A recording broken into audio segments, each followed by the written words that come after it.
rock and roll.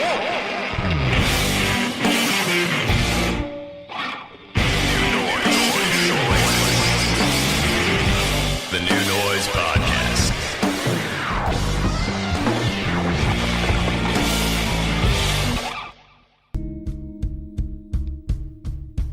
Welcome to, there we go, Beacon Hills After Dark. I, of course, am Sticky Keys, and joining us today, man of the hour, the co-creator of the podcast Out to Save Rock and Roll, the New Noise Podcast, is Hunter Porter. Say hi, Hunter. Hello, what is good? Woo! We are so happy to have you. Thanks for having me. Yeah. I've been semi-aware of you for a little bit, just kind of here and there. But when I heard about the podcast, I got really excited because I work in a job, as many Americans do, and I happen to have a job where I can kind of plug in and do my thing. And there is a certain monotony to that. And so you try to find things that keep your brain stimulated and keep your brain going. And there has been like a recent surge of podcasts in general, much less narrative storytelling ones. And so I heard about this and automatically jumped at the chance. Andrew, tell us kind of what made you decide to do a podcast of all things? It came about, I was on tour, and the band I was with, we played a show in Manhattan in New York, and a good buddy of mine lives there full time, and he was working at an agency at the time, so he was very kind of tapped into that world, and I happened to have dinner with him one night, and he just kind of, we were just offhand talking about how podcast was kind of a growing market, and he mentioned that he was working on developing comedy podcast ideas with Max, who's our actor and collaborator on this project. And so we just kind of off the cuff, we were talking about it, and it just struck me like how it might be a good avenue to put music out through. And so that was my first kind of I wanted to create some sort of way for me to put out new music, but also do it in a way that's entertaining. Now, did you have a good kind of knowledge of narrative podcasts to that point? Did you have any titles that you yourself listened to? No. Mm-hmm. I think other than, I imagine I had listened to a handful of just interview podcasts by that point. I wasn't really in that world yet. And I've over time, I've been working as a PA on and off for the past 2.5 years on TV shows. So it would be the kind of commuting to work thing, pop on like a sports talk show podcast or some sort of like Sam Harris thing. But that was my only sort of exposure to it up till that point. So very little. But I've always enjoyed writing and sort of scripted stuff, TV shows, movies, etc. Mm-hmm. I've always found those enjoyable, so that part was appealing, and I thought it'd be kind of entertaining to try and mash the two together in a way that hadn't really been done before. Yeah, I think that it is very unique in that way, where it kind of acts as a platform. A lot of the podcasts that are out originally started as kind of the horror, sci-fi, kind of supernatural kind of genre. And they're immensely successful, but then they're very niche. And so you have a few of them that have managed to kind of break out of that, but it's cool to find one that from the outset seeks to tell another version of that story. It's interesting because that was the kind of, not intimidating thing about it, but the more niche it seems like something is these days, the more popular it is because people want something that's very specific. Mm-hmm.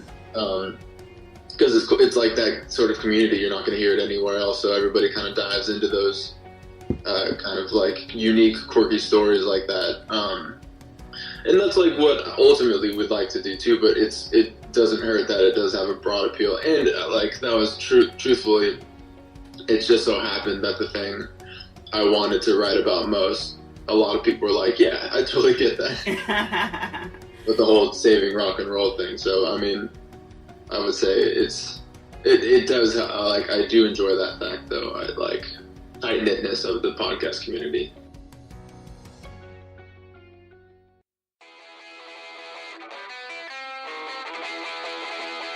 How true to life of a manifesto is that? Do you feel that rock is in an area where it kind of needs a revival or a genesis? Do you feel that the next great rock wave is out there?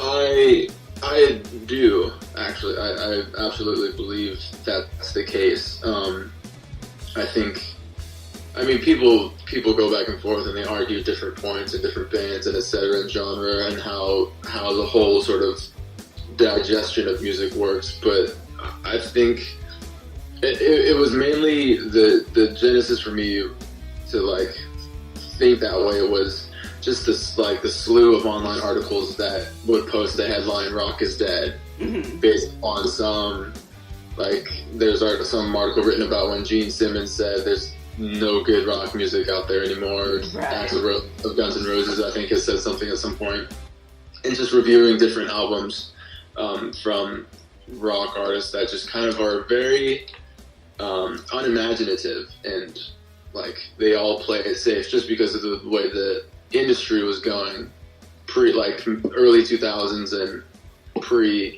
just because of the demise of album sales and they moving to streaming and these like subscription-based platforms. So it's a yes and no. In some cases, it does need help. I do think that there's a lot of room for innovation, and I think it needs, like, hopefully this is the kind of kick in the ribs that it needs, because it needs to evolve. Is my whole thing. Right. Is that we can't just keep perpetuating the same sort of tropes, for lack of a better word, in the music. These sort of like there's the same guitar line every song, or like this, like, you have to have your single, etc. I want to have rock move into more of a pioneering position again, like, and more outspoken too. Nobody really in rock is like, everything these days is highly politicized. Nobody feels like they can speak out, and like a lot of other current popular artists do. So I think it's not the case that rock is dead was never true, and it won't ever be true, because there'll always be people who love that style of music. But at the same time, I also think it needs some sort of progression. Right. I remember I was watching one of those kind of like 90s retrospectives, those kind of CNN things where they talk about like each decade. And they had a whole thing about Kurt Cobain and how at the point, you know, you had punk and you had just kind of hair band rock and that kind of thing. Yeah. But the infusion of grunge, that necessity, that thing that you needed that you had no idea that you needed. And I remember, like, astutely, like, where I was when that video debuted on MTV and being, like, blown away and, like, what is this? This is amazing. Yeah. And having that, I feel like we talk about album sales and we talk about streaming platforms, but I think one thing a lot of people kind of miss is that I grew up very much in a radio generation where what we listened to was what was on the radio, whether it be your top 40, whether it be, you know, kind of different stations. You played what you were given. Whereas now we live kind of in an on-demand thing. So we listen to what we want to listen to. Yeah. You know, we kind of curate our own thing, which is nice, but it limits the need for something new, for something that we wouldn't necessarily go to. And so I think when you have something like these different projects, this project with the podcast, Max's video project that he has with Drifters, I think you kind of present it where it's like, hey, here's something that you have that you understand, it's in a nice little package, but here's something kind of different underneath that you may not necessarily have glommed onto before. I think that's a really cool thing. Absolutely, yeah. I mean, you can only broaden your own horizon so much. You're naturally going to just fall back into your typical choices. So that's why, like, it's great to have somebody, like, the whole song sharing and song recommendation thing. It's great to have somebody say, hey, along the lines of what you like, but it's a little outside in this kind of other space, and it allows you to, it's growth. You get to open your musical palette more, and you learn, like, about new things, which is always fun. Exactly.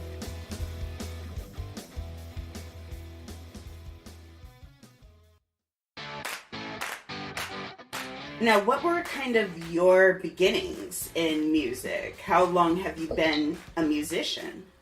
I've been a musician since, my parents were always playing music in the house, so I think since birth. I started playing guitar at the age of 8.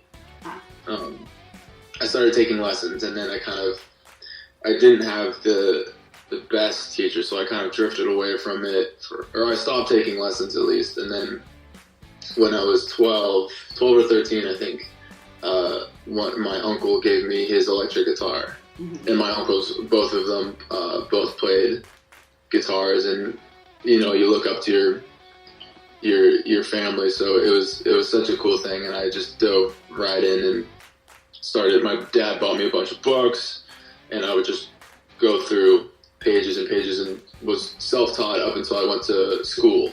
I went to USC, the Thornton School of Music, for jazz guitar. Very good. Okay. Which was very interesting because up until that point, being a self-taught rock guitarist, right, there's a lot.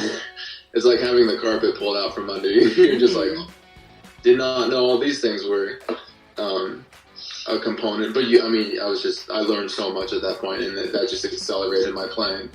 That's what I was going to ask. You find that kind of rounded out your experience a little bit, or just kind of gave you some new tools to work with? Absolutely. So many new tools.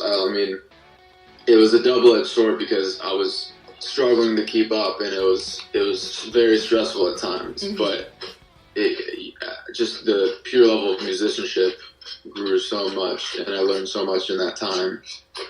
I've always been a guitar player, and that's how I found rock music when I was very young. Classic rock. If it wasn't Led Zeppelin, Van Halen, or The Who, or the Stones, the Beatles, I wasn't listening to it. Exactly. So, and that was kind of the main. That's why I found rock music, essentially. So, if you're being a jazz guitar student at USC, then ostensibly you're listening to jazz. Are you then also listening to other genres at this point as well? Are you starting to kind of widen that horizon? That was probably the most beautiful thing about going to music school and being surrounded by all these talented musicians who are students, was that you're constantly learning about new artists, constantly, like on a daily, if not hourly rate. And you just, it's overwhelming because you can't digest it all, but every single genre. And that was something that I always prided myself on as a musician, was that I liked a bunch of different genres. I wasn't like, kids growing up, they always argue about what is better. And that was the thing in like middle school, it was either rap or rock, and we were all on the rock side. But you get to college and everybody's like, you have these artists who do all this great, these artists who do this great, and then these artists who intersect both of these completely different things. That was the best part about it, for sure. It's kind of like the difference of saying, we've all gone into those conversations of rap or rock, but then you get into the conversation of, all right, hip hop or New Jack Swing, or that kind of thing, where you start disseminating this, and then you disseminate it down even further, and you're like, oh my god, there are all these choices and all these categories. How much of that goes into defining what you feel your current sound is, and how do you define your current sound? I would say that sort of premise alone of being exposed to so many different styles was also a factor in leading me to do this project. Is because I love rock music, and it'll always be like my first love in the genre I want to base my career on. That being said, I don't want to have my entire career be solely rock music. That seems just exhausting, and not being able to experiment outside of that is depressing. Right. So with this podcast, I can have all these rock songs be the primary score and relate to the dialogue in these different ways, but also like I can compose a jazz song for when they go to a club, or I can have like in episode 2, the first scene they're supposed to be sitting in a Mexican restaurant eating breakfast, and I just threw together like a ranchero mariachi music type band just to carry that scene, and that's really fun for me because it's a challenge. It's not something that I normally would compose, but having to make it sound convincing and work in the scene is the fun part. My sound as an artist, I think, is very. I like to think of it as that sort of contemporary garage rock sound that's derived from Black Keys, and those their sort of approach to arrangement and instrumentation. But also taking into account, like, I live very close to I'm fortunate enough to have lived close to the beach growing up, so that's a huge influence on the sound. There's a lot of reverb and mainly trying to make it very nuanced too in the style and the arrangements, because that's the other problem I have with a lot of rock. It's very generic and formulaic, which is fine, but for me, I think I want something a little more involved.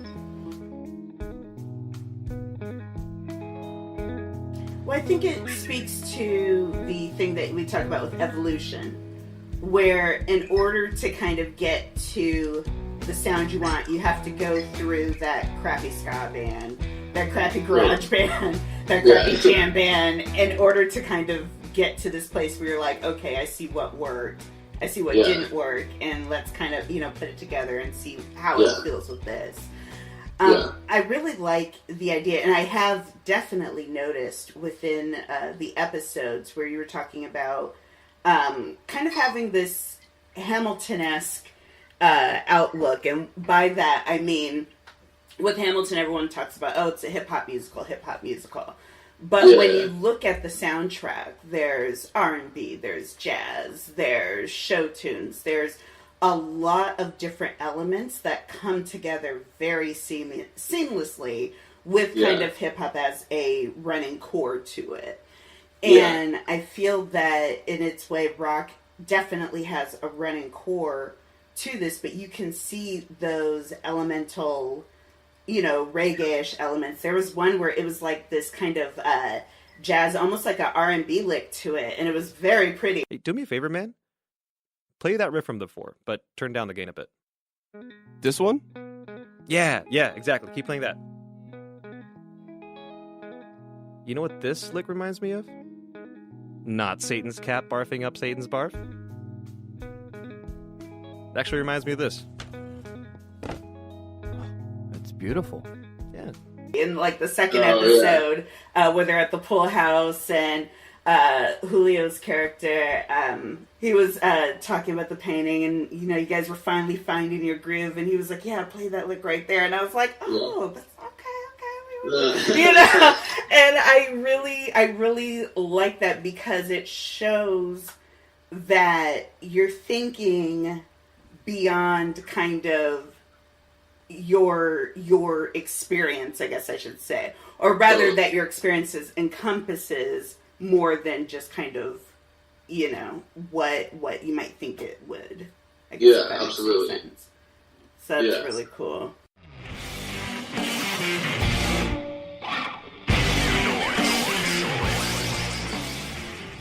So you're at dinner, you're like, yeah, I think I want to do a podcast. And then they come to you and you're like, okay, yeah, I'll get a writer and that kind of thing. And then it comes to putting it together. Because one thing about audio drama podcasts is that they can be done very well and they can be done very poorly. And one thing about New Noise is it is done extremely well, but I also know that that is not done without its frustrations. How do you get to that point, especially first time out? Like, this is what's pretty astounding to me. I know people who are podcast junkies that have put out audio drama podcasts, and you're like, A for effort, you know? But this, like, you're gonna make some people mad with how well this is produced, and I want to know all the background stuff. Yeah, that's kind of how it got started. Yeah, when I was kind of constructing the idea, initially I had it as like it did start out as like an interview style before I moved it to fiction. Oh wow! Because I was just gonna have like, but then like immediately it was like that doesn't make sense to do it like that. Because I wanted it. I always enjoyed storytelling and narrative-driven things. I wanted the podcast to have an underlying message and to entertain. So I moved into the fiction, and then I started writing it by myself. And I wanted to do 7 episodes in the first season, and like I kind of gave myself the 20 to 30 minute time frame, and I just kind of hammered away at it for about a year. Mm-hmm. And like I got all the scripts pretty much written, but it was, I mean, I enjoy writing. Mm-hmm. I'm not a writer. But I was like, thank God, because our writer is actually a kid I grew up with, our writer Joey. We went to elementary school together, all the way up through high school. Mm-hmm. We both did drama in high school together. So, and he's one of the most hysterical dudes I've ever met. And we happened to be, he gave me a ride home one night after a party, and we stopped at Taco Bell.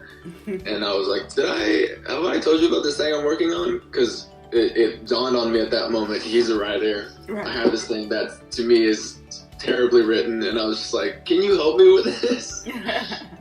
And we started trading scripts, or I sent him all the stuff I had, and I went on the road and toured, but we'd have phone calls and discuss plot points and characters, and that was super enjoyable because it just made the sounding board and having somebody as talented as him kind of flushing out the large idea I had into specific plot points and dialogue was extremely huge benefit for me. So that was the struggle, was that year of sitting at my table in my apartment and just going like, how am I going to do this? That's a big deal, divorcing confidence from ego. You know, being like, I have to do this versus I have to do this by myself, because one will break you and one will make you. And so that's really cool. So you get Joey on board, and you guys are like, okay, we got the scripts. Mm-hmm. You, what are kind of the next phases? We brought on my good friend Max, who, I mean, he was kind of involved from the start because we were working on his Drifters project at that point. Mm-hmm. And so I'd kind of sent him stuff just to kind of get his ideas on the character, on how he wanted to play it. And he's a trained actor. He went to UCLA for acting. I've seen him in a few things. So he was on board, and then we got his buddy, who I had met, Julio, going to parties at UCLA because he was around those, and so we kind of had known each other, but he's currently on my blog, on my blog on Netflix, right? Yeah. And so we were just hanging at Max's apartment one night, and it came up organically in conversation because I think I was talking to Max, and Julio just goes, "Oh, tell me more about this." Right. And so we got him involved, and he plays the third character, the third of like the kind of trio of main protagonists. And after that, we got my buddy Rob on board to engineer and sort of produce the audio side of it. He's been working with me. He went to USC with me, so I've known him. I've actually known him since childhood too, because he was kind of in the circle of friends of kids riding bikes around the neighborhood. Yeah. But we really connected at USC. And so I've worked with him on several of my EPs and other projects. So it was just, I mean, now he's also Mr. Smith. Is he the boss? No, that's Joey, our writer. Oh, Joey's the boss. Okay, I thought Yeah. I played someone else. Okay, that might have been Joey. I got mixed up with. Yeah, Rob's cameo is coming later in the season. Ah, there we go. Yeah. Very good. And that was kind of, so once we got all the, I think there's 5 of us, kind of the core group, I just kind of set about scheduling production days to record the dialogue. We started by recording the dialogue in this studio in Hermosa Beach, and we got through all 6 episodes in about, there's 5 because we have the live show as one of them. Right. We did 5 episodes in about the course of a month, which was great, and we've since then just been kind of chipping away. We have all the music essentially for this season backlogged to a certain extent, other than because they're going to form their group and their group is going to write music. But other than that new music, everything has been stuff that we've worked on in the past couple of years. And so it's sort of it's for us to feature our music in a new way and give people kind of a new way into it. Very good. Wow, it's just such a feat. And even just small things when we talk about the Foley work in it. Is that mostly Rob who, like sound design and all that stuff? Yeah, that was kind of the exciting thing for him because up until this point he hadn't really... First, I have to also preface too by saying that all of these guys are extremely talented and everybody brings so much to the equation that it just makes it so much easier because everybody has the right sort of intuition on things. And although it's close enough into the realm that everybody's been doing these sort of like production work and acting, and we have that and the music element, everybody has their area of expertise in the writing, and everybody just throws it into the pot, and it's such a help to me because again, like doing it by myself would be so intimidating. And that was another. Sorry, I keep dodging the question, but I'll just say one more thing. Back, I was on the road, and we had before this recording everything in September. I had done the pilot with Max and Rob in Rob's house back in, I think, at the beginning of the year. And then I went on the road and tried to start editing the dialogue by myself. And it was like, yikes. I'm sitting in the back of this dark van hurtling down a freeway at 90 miles an hour in like the middle of nowhere at 2 a.m. trying to edit dialogue for this. And I was just like, I need help. Rob was excited to kind of sink his teeth into that element because he's got the music engineering dialed. But the challenge for us has been trying to convey to a listener, an audience member, what is happening in the scene without them being able to see it. Yeah. And so the musical cues help to a certain extent, but we also have to put in door slams, footsteps, that kind of thing, and sort of ambient outdoor noise. So that's been fun for us to try and find different ways to illustrate that. Like we were in the studio on Sunday, finishing up episode 2, and we needed the sound of Julio's character flipping the canvas on an easel. Mm-hmm. And so we just literally took a picture that Rob, or a framed poster that Rob has hanging on a wall that's in a frame, and we just put it down on a chair and just turned it around and tried this like sound of like wood softly knocking on it. It worked. It gets the point across. It's like that stuff's been really fun to play around with. Well, it's something that you really have to be mindful of it. Even the idea of, Hunter's at the door, so his voice is going to be lower versus Hunter has come to the table where the rest of the guys are, so his voice is louder, and just being like, that's, it gives you the idea of space. And Alex is doing God's work throughout the entire series. He is easily all of my favorite characters combined. Is his name Alex? I might have gotten it wrong. Virgil. Virgil, yeah. He's so funny. First he played Jansen, which someone had asked originally kind of why would you do a an audio medium versus a visual medium. And, like, instead of a video project, why focus on an audio project? And actually, I'll let you answer that first, and then I'll talk more about Alex, more about Virgil. Yeah. That initially, it made sense for it to be a podcast for me because I want music ultimately to be the focal point for a listener. I want you to hear the plot movement and the scoring as an element itself.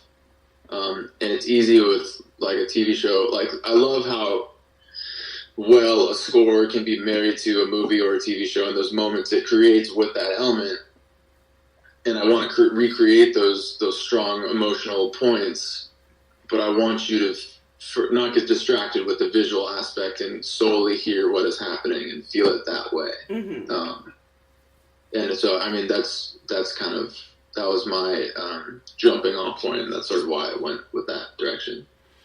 One thing that I think may also contribute to it, and you can correct me if I'm wrong, is it kind of gives you the opportunity to use someone like Alex in those roles where, you know, you have Jansen, you have the ticket meter guy, you have Gerald, and they have these very distinct kind of different roles, but each one conjures up a completely different person in your imagination. Like, I can picture each one separately, and just each one just captures my heart. And like, they're all terrible people, and I love them all equally. Just like, it's almost a comedic element in itself, because as a listener, you're trying to figure out, who is this person and what do they look like? What does this person look like? They just sound so ridiculous. And that's a credit to Alex's talent too, because I mean, he's an insanely talented dude.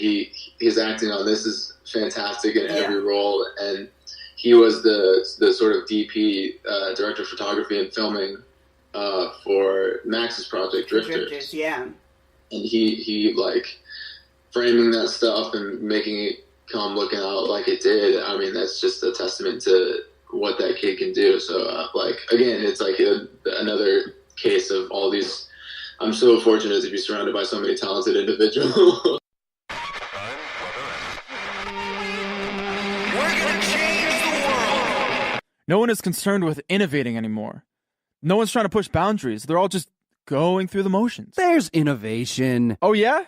Name me one good band out there that isn't pandering to a demographic, isn't pushing some bullshit app they've developed, isn't investing the majority of their profits into churning out more merchandise, isn't dropping gimmicky music videos, or riding the coattails of bigger, better acts, or propping their weary-ass bones up on some amphitheater stage, charging an arm and a leg because their legacy rocker buds all decided they wanted a mill to play some festival that's probably in South fucking Dakota. Well, damn. What do we have to look forward to the next episode? Oh boy, so much. Because I have a question about a little person that was hinted at by the name, I believe, of Candace, who might have some concerns about some missed calls. Oh yeah, absolutely. In your relationship with your Pokeball. That's the beautiful thing about the Hunter character, is that he's just this ridiculous, hyper insane human being whose just sole purpose is, like, he gets in these modes where he's just like go on this particular thing. Everything outside of that becomes non-existent. But it's so ridiculous that I think that makes the character sort of endearing, even though he's being like an idiot a lot of the time. It's great because that was the whole thing with initially constructing these characters, was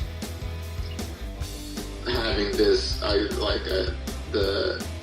always call Max the Zen master because he's the calm, cool, collected character, whereas Hunter's just the complete opposite. He's just bouncing off the walls.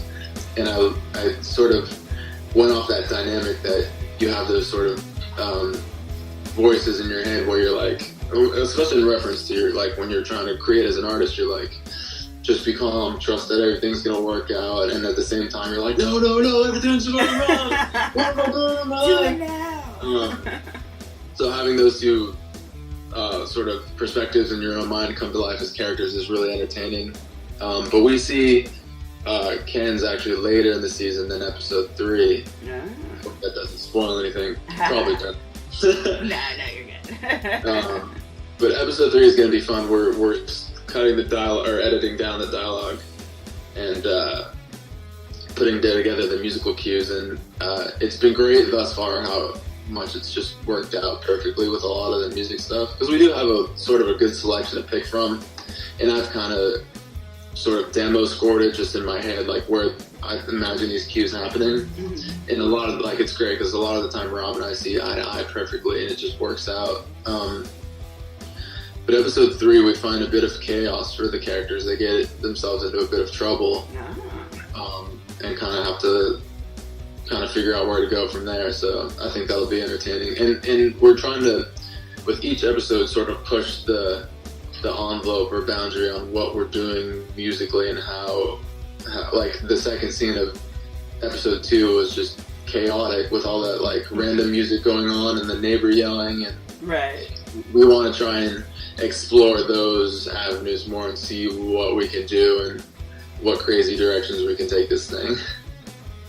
When it comes to, I really do like the kind of musical punches. You'll have some different, when you go on like the monologues and, you know, the kind of soapbox speeches, and you'll have the drum hits and that kind of thing. How do you kind of make the decision of like when to use those so it's, you know, not too much, but it just kind of hits the points that you want it to? Yeah, just kind of playing by ear. We'll kind of find those beats, and we'll, like, with a little help from the dialogue, where like, again, when they go off into their long diatribes, that'll be like, okay, I think this is a good spot to have it, and we'll just kind of test different things out. We'll kind of discuss what musical parts, what instruments we want to use, what fits the mood of what the character's saying, and then if we need to chop it up and have it come up, come down, just kind of ride the sort of the rise and fall of what the character is doing for that moment, and the mood of it all too. One of the questions that a listener gave, they asked specifically the hipster Nevermind rant in episode 1. How many times did you have to do that? And so many. Did you, and how do you go about doing like a piece like that where it's just so heavy? I said earlier, I love writing, but I'm not a writer. I also love acting, but I'm not an actor.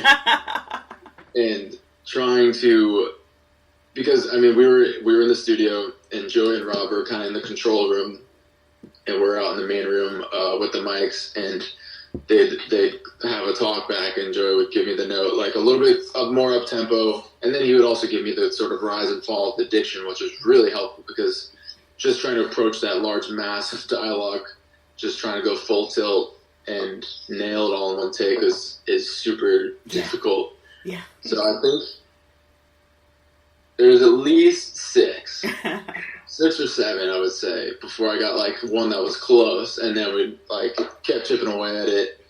And then of course Rob puts the effects on it and the music underneath, and it becomes this like great freak out moment for Hunter. Yeah, that is awesome. I think everyone just turned in great performances. We got to hear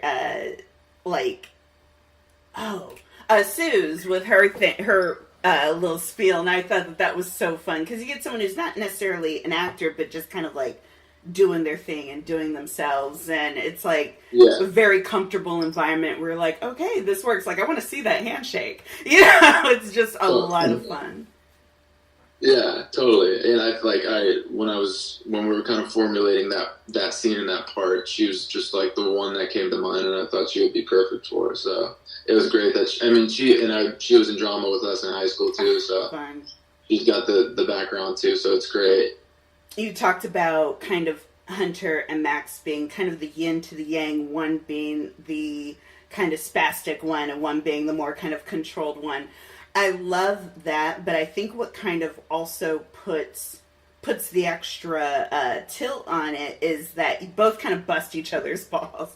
There's one There's one scene, I think it's in the second episode, where like, dude, you just yelled at a pigeon for eating like your crumbs, like whipping. Put your thoughts pretending to like sleep. you're the Dalai- Do not let them cast a shadow over the moon of your heart. Let go of thinking. Motherfucker, I watched you yell at a pigeon the other day for eating too many breadcrumbs. Stop trying to be the goddamn Dalai Lama. There's a little bit of wilting, and that's okay, you know. Oh, You yeah. just got to keep Which each is- other centered. Which is, yeah, it's the great dynamic because they keep each other in check in reality, and when one of them just gets too far off, they even each other out, which is essentially why these characters need each other, and they need each other to succeed because they're best friends, and it's great to see people with that sort of relationship kind of, that's their bond, essentially. That is awesome. I love it. I think that is one thing that kind of sets it apart. I mean, we have buddy shows from, you know, here to eternity. I Yeah. think what really matters is showing a relationship that is unique in its own kind of way, you know, but also relatable, which is definitely what you have with Hunter and Max within the show. And I think that Julio is a very cool addition, and seeing that grow is going to be really awesome. We're very excited about that.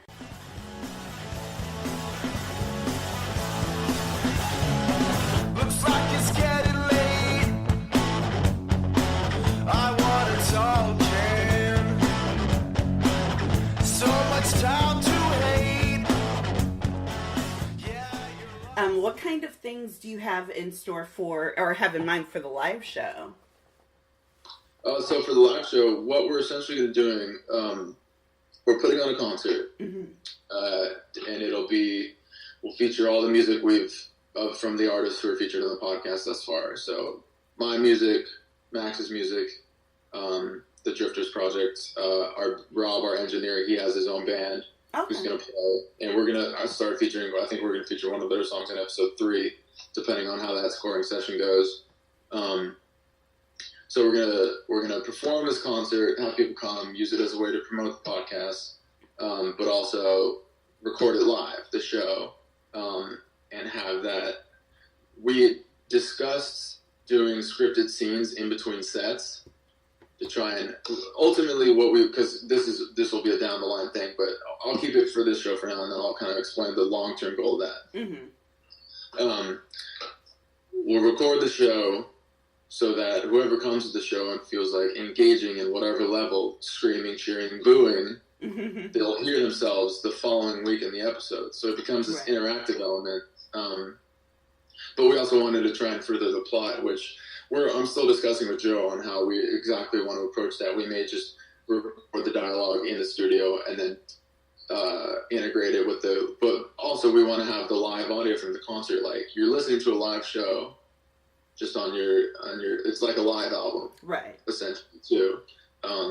So with all those different elements, that'll be an entire episode of mainly music, because the thing we're still balancing and playing with is how much dialogue versus how much music. Because I would love to get to a place where the listener's listening to this cool podcast and they're enjoying the story, and then all of a sudden they like double take because it's slowly morphed into just a song going Right. for about a minute. Mm-hmm. And then they're lost in that, enjoying the song, and then they double take again, and they're back in the dialogue. And hopefully it's enough or short enough breaks that they don't lose any retention of any of the material, Mhm. or they can go back and listen to it again. Like it's because that's what I always found myself doing. I'd always kind of drift off on listening to a podcast, and they'd be like, "Oh wait, what was that? Oh, got it," and like kind of pick it up from there. Right. But also the long-term goal for the show is to, with that sort of meta theater element of trying to engage the audience, it gives a normal, it's not another, hey, come see my band play show. Because especially, like, everywhere else in the country, it seems easy to get people to show. LA, nobody wants to go see your band play. That's crazy. It's like the last thing people want to do. So I wanted to create this extra level of engagement, because it doesn't seem like any more people, I mean, great shows, they're great because people are interacting with the audience and the artist, and there's a level of engagement between the two. And this is just sort of a vehicle to promote that. So hopefully when we start doing more live shows in LA and possibly other cities, we can go to all these different places, and these people can be a part of the podcast, literally.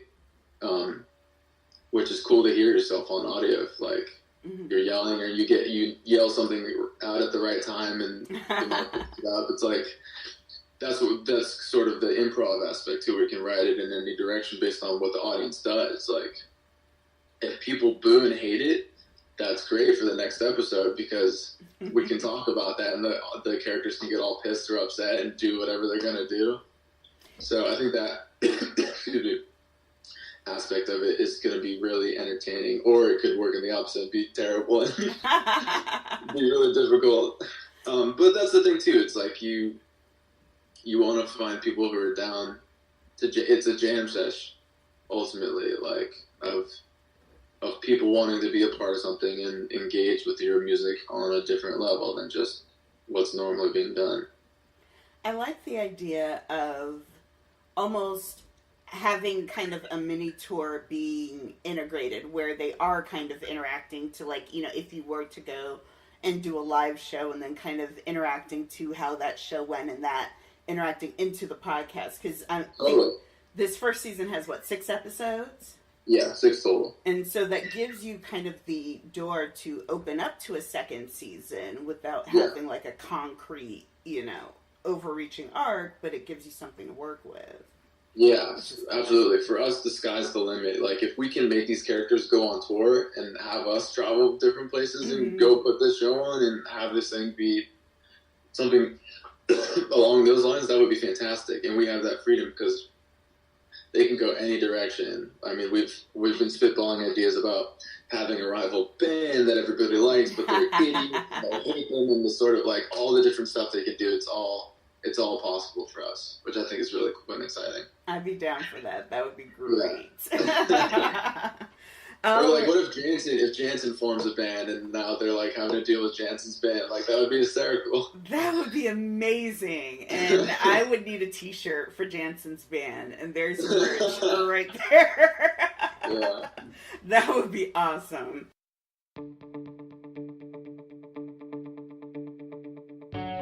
Greetings from Argentina. We had some fans from there that have been listening to the podcast. They're very excited. Argentina, yeah. That's awesome. And I also... Don't cry for me. I know, exactly. And this hot sauce debate has just become a thing. I might be inclined to agree if the 2 sauces on the table were the same brand, but they're not. Or it's basically a toss-up. What? No way it is. Cholula is clearly the superior sauce. In what way? The ratio of heat to flavor. Cholula is the perfect blend of spice and, you know, whatever else they put in it. Yeah. Did you have any idea that, like, this is how you know we're nerds, but it's so much fun. Oh, that was what, I mean, I'll come back to your point, but talking with Joe and how when we're developing the characters and the writing, we base it upon stuff we're always ranking stuff and arguing about nonsensical things, like what appetizer is the most like appropriate for this occasion, or if it's better than one or the other, and what, like, that little stuff. It's just like we go on for hours. I was literally telling a friend about it today, and I was like, we were having an argument about Tapatio versus Cholula and da-da-da-da. And she was like, yeah, I know I'm in the minority, but Tapatio. And I was like, don't do this. I will fight you. And then I think, like, on Twitter, I think I, like, yelled at Max, and I was like, you can tell Josie Quirves to go, like, rim your margarita glasses with your salt tears and all this other crap. It was just so much fun. I love little engagements like that. It makes it a lot of fun in terms of building a community and really kind of getting the word out there for your podcast. I know that you kind of have an idea in the works for more kind of community engagement and creating something that's going to bring that together. Have you done more with that? Do you have more details about how you're going to get that started? We've tossed around the ideas of what the engagement we want people to have, because ultimately we do want this to grow into sort of an artist collective and a haven for people to discuss really cool ideas, or something like Tapatio versus Cholula. It's supposed to be fun. like non-judgmental, like inclusive, and a place for people to talk about the podcast, but also talk about what they're doing and how it relates. Like, if they have a show, they're putting out music or art, we want to help give people a platform that's not sort of hierarchical that like a lot of platforms are nowadays. I think that could be really cool. I think right now you're very much in the stages of, building up your listener base and that kind of thing. How much engagement have you seen so far? I know have you been getting like a good amount of feedback? We're always trying to encourage people to do, more and leave comments and that kind of stuff because it's so important. A lot of people press play, but we're like, hey, especially with these new podcasts, we definitely want people to get out there and be like, we love you guys. Totally. Yeah, it's been, it was so funny releasing the first episode because it felt anticlimactic because I had been trying to promote it on social media and do all this stuff, and then the day came and I was like, well, I guess I'll click enter and it'll be and I just didn't know what to expect, but the online reaction thus far has been like incredible and astounding just to have people like interacting with the Cholula hot sauce thing and just saying they liked it, and just seeing the amount of plays we've gotten on SoundCloud in our first 2 weeks. We've got like up to 500 just for these 2 episodes. Mm-hmm. And like slowly, that's going to be a slow build too. We've got it up on iTunes now and on Spotify. Yeah. So like we've already got a couple reviews on iTunes, which has been fantastic. And and it's cool because I've gotten a lot of homies calling and texting and saying they liked it, because it's always that thing, the friend thing, where you want to be supportive and listen, but you don't know if you're going to like it, and you want to lie and say it's good when it's bad. But everybody's been very genuine and stoked because I've kind of been talking about this for a while, and it's easy to see it as that thing where he's been talking about it forever, but nothing ever came of it, and to have it come to fruition and people be like, dude, like, that was a year's plus worth of work, and it's finally coming to fruition. That was cool. And that was the encouraging thing. As the process was going, I kept finding myself talking to people about it and explaining the idea, and everybody goes, that's a cool idea, which just helps build your confidence and the momentum of it, because you're like, well, okay, I actually need to see this through now. I need to make sure exactly. that happens. So yeah, thus far the feedback's been great, and it's been so enjoyable to sort of connect with people about this. So very cool. We are, I know on the podcast we've been doing live listens of the episodes as they come out, and we kind of talk about them. Mostly it's just, being nerds. But it's a lot of fun, and I think you might enjoy that. But please do. That's what it's about. I mean, having people nerd out about this stuff, because that's the stuff we nerd out about. That's why we put it in. We talk about stupid stuff, and then we get real philosophical, and then we talk about music. And that's the kind of life I want to live.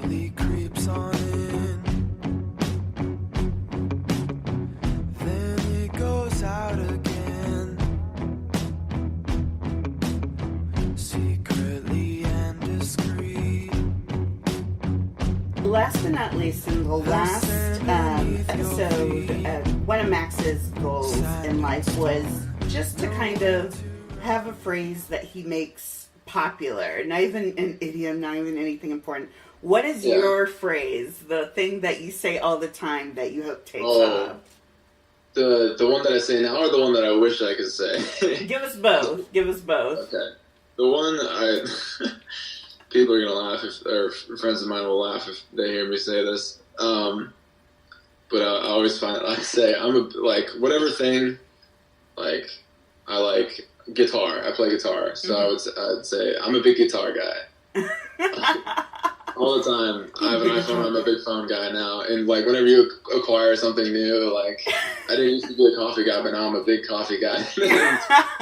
Constantly different things that just fall under that umbrella. I don't know about the phrase I wish, like, I don't know why I proposed that because that's such a hard thing. I'll get back to you on that one. Yeah. I really think of it as a lifelong idiom that I can live my life by. Yeah, or even just like something you can start, something you can be like, yeah, Huntroy says that. Yeah.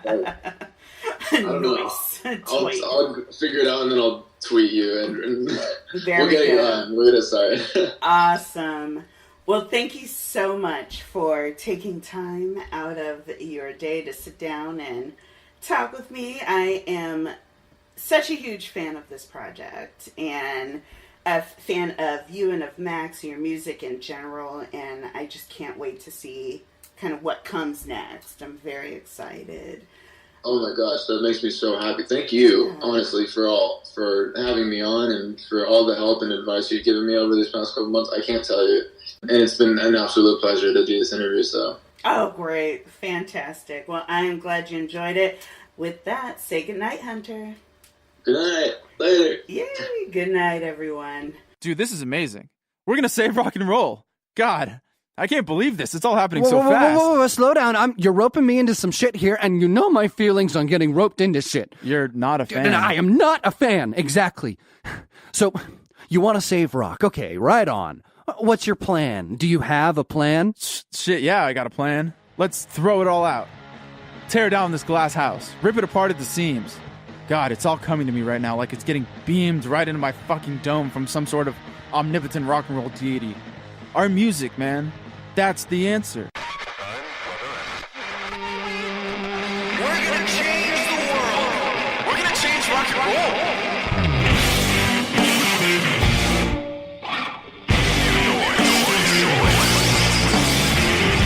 The New Noise Podcast.